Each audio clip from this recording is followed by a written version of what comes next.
Hi, my name's Kale, and I'm 15 years old. I'm a transgender.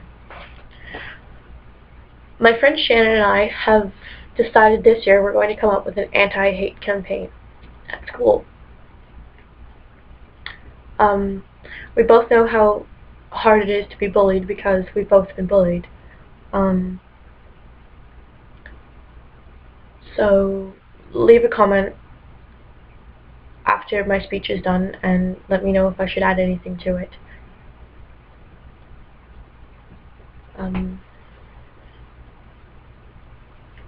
Hopefully we'll make the news with this and people will get the fact that everyone's still being bullied for being who they are, and yeah.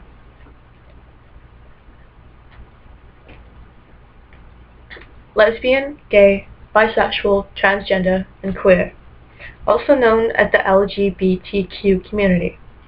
They're all around us practically. They could be the person you sat next to in third period class, or the person standing beside you on the bus.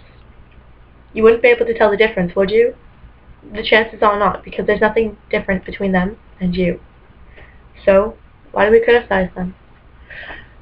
Perhaps it's because they like someone of the same gender, or because they feel they were born in the wrong body.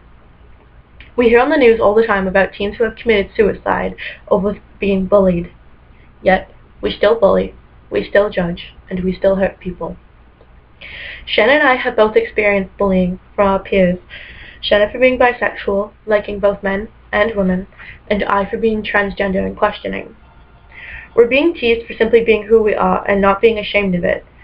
I'm sure there are some of you in the audience who have been teased, whether it was because of the shirt you were wearing, or the braces, or even your glasses. All we know is that it hurts, right? You have to put into consideration what people are thinking when you say certain things towards them. Some people end their lives over things they've been told. Some people cut and try to forget. Some people turn to alcohol and drugs. As Shannon may or may not have mentioned in her speech, people are mean. We all know it. We've all seen or heard someone being mean. The odds are you ignored it. You didn't say a word to help the person, and you didn't take into consideration the fact that this person is being hurt, whether physically or emotionally. By saying these things, I'm not being hypocritical. I've done them. I've teased people. I've stood by and watched people being hurt, and I've watched people cry in front of me from things I've told them. And I'm not saying I'm proud about it either. Look at the person beside you. Look them dead in the eye. Maybe you know them. Maybe you don't. You might know their face and their name, or maybe you know the whole story. You might hang out with them at lunch, or you might just walk by them in the hall. Perhaps you've asked them for a piece of paper or a pen, or vice versa. Maybe they're your co-worker. Would you care if they disappeared? Now, think about your best friend. Like, your best friend. The one you can't go a day without talking to or seeing. Would you accept them if they came out as gay or lesbian? How about transsexual or questioning? Would you help them and accept them? The majority of you are probably thinking, yeah, I would. Now, think about if you were actually faced to it, knowing you've probably shared a bed with them, or you've changed in front of them. Would you think of them any differently? Now, think about your family members. Wouldn't you accept them if they came out as gay, bisexual, transgender, or anything? You'd support them through everything, wouldn't you? Maybe the answer is yes. Maybe it's no.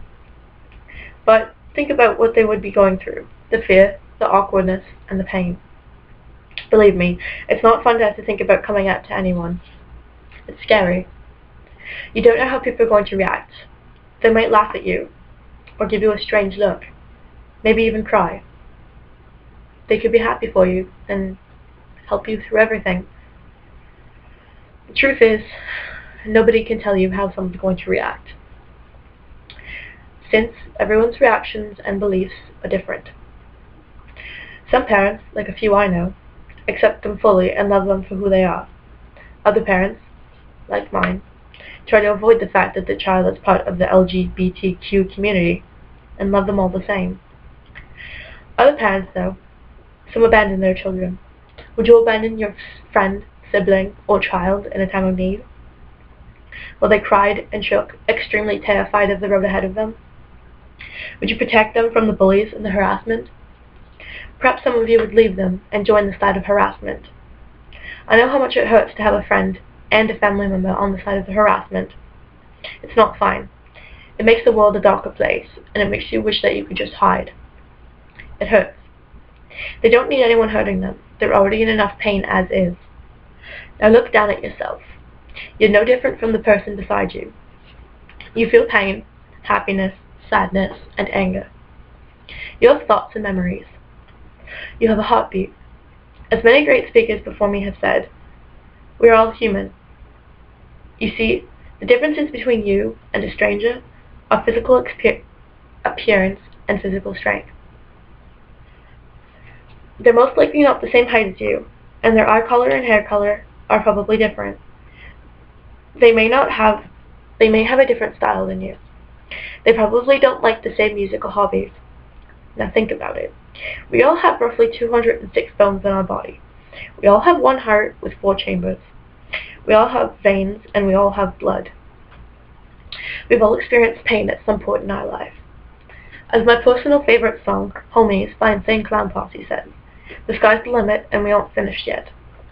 I stick to that quote because it's true. The sky's the limit, so we have to shoot for the stars. It doesn't matter whether you're straight, gay, lesbian, bisexual, transgender, pansexual, or anything. You're you. You were born to be you, no matter who or what you are. Specifically to anybody who's been bullied for anything, don't bother with them. Their words are pointless, and don't take it to heart. You're beautiful or handsome the way you are. Everyone in the audience in front of me, remember, words hurt. Think about what you're about to say to the person, the name you're about to call them. Think about how it's going to affect them. There's always a chance that the thing that you have just told them is going to be the last words they've ever heard.